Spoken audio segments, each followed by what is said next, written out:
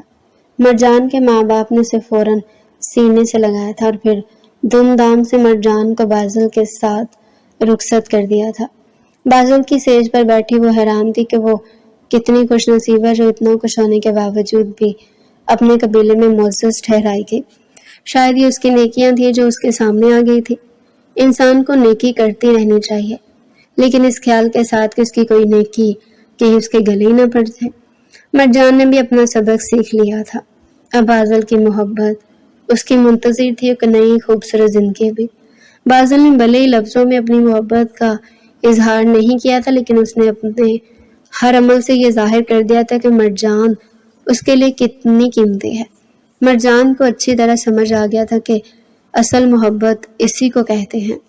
تو dear reader, یہ تھا آج کا ہمارا انٹرسٹنگ ناول۔ مزید ایسے انٹرسٹنگ ناول ہمارے چینل پر ڈیلی سننے کے لیے چینل کو سبسکرائب کریں، ویڈیو کو لائک کریں اور کمنٹ سیکشن میں اپنی رائے لازمی دیں۔